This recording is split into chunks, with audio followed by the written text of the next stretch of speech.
Hey guys, it's Kales, and I've got some really creative Harry Potter themed recommendations for you.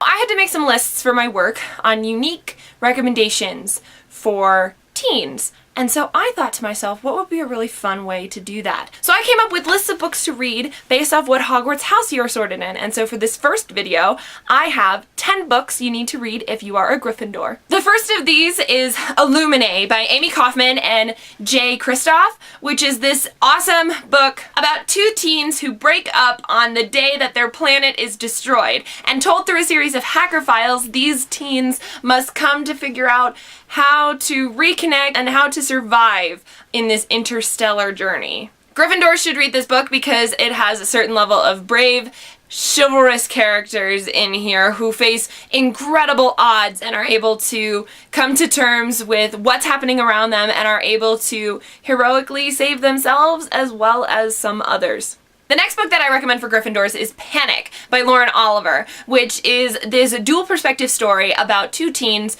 who live in a town where Panic is this game created by seniors from long ago, where if you complete a series of scary ass challenges, then you win a whole pot of money when you're the last man standing. This book is all about facing your fears and being brave and finding bravery and courage within yourself despite the most incredible, crazy odds. The next book I recommend for Gryffindors is Lois Lane Fallout by Gwenda Bond. And while some people may argue with me that Lois Lane may not be a Gryffindor, and she may indeed be a Ravenclaw, I feel like she's more of a McGonagall, Hermione, Gryffindor. How inquisitive this girl is, but also how she's willing to do the right thing no matter what it takes, is very, very Gryffindor-like. It's almost to her detriment when she's trying to do the right thing, but she is very determined to do right by all and to do, seriously, whatever it takes to get to the bottom of the story and the bottom of the mystery. Next for Gryffindors, I have The Warrior Heir by Cindy Williams Chima,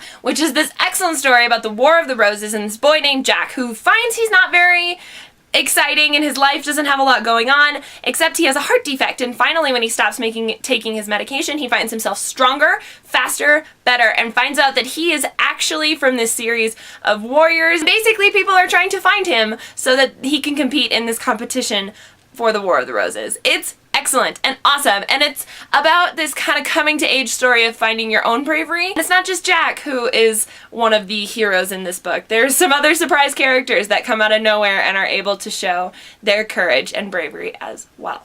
Next I have Breaking Sky by Corey McCarthy. This is one of my favorite underrated books in YA ever. It's a set in the future when World War III is going on and these teens are being trained as fighter pilots, and yeah, that takes a crap ton of bravery and a little bit of arrogance, which is what Nyx has. She's our lead character that we follow as she discovers that her specialized streaker jet plane is not the only specialized streaker jet plane out there. Just read it. It's action-packed and fast-paced and really awesome. I now have Shipbreaker. This is an excellent book where set in the distant future where oil rigs and ships are being broken down and sold for parts, and this young shipbreaker discovers the gold mine of all shipwrecks, but he also discovers a girl, and so he has to decide whether or not to go on this adventure and save this girl or save himself and his livelihood.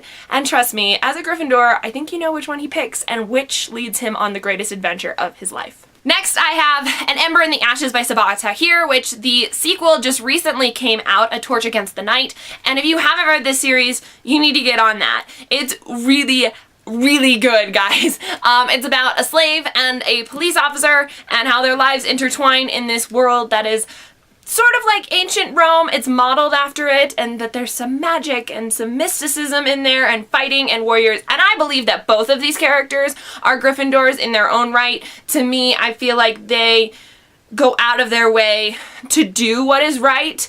Again, not always for the betterment of everybody.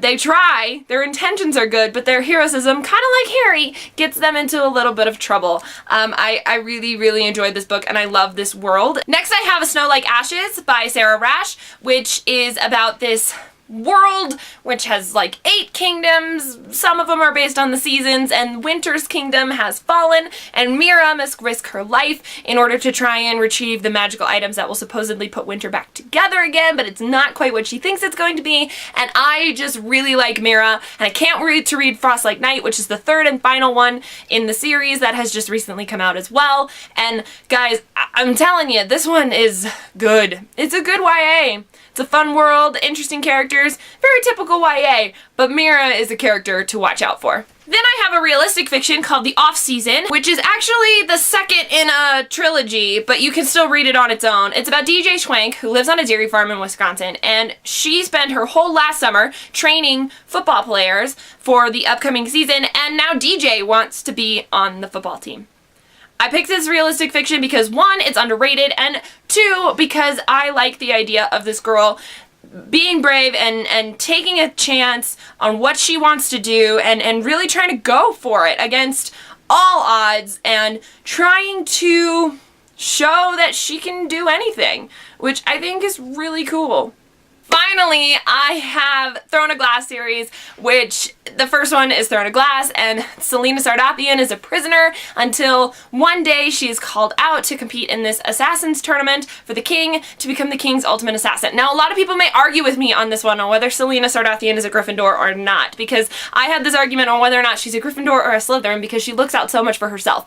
However, I think she develops a lot of character traits of caring for others, and not in a Hufflepuff way, but in a sense that she wants to protect those who are hers and those close-knit people, and she feels betrayal so strongly. To me, I feel like that she is so out for glory and out for freedom in her own personal way, but not in a way that would hurt those around her that she loves. So it's a weird argument, and you can argue with me on that one as well. I'm okay with it. I'll talk to you about it. But I'm gonna put it on my list anyway because I think Gryffindors, we learn a lot of lessons from Selena. That being said, 10 books that you should read if you are a Gryffindor. Let me know down in the comments below if you agree or disagree, or if you've read any of these, what your thoughts are. I'd love to talk to you guys about it. Until next time, guys, bye! By Paolo Bagalupi. Bacialupi? I will get that name right one day.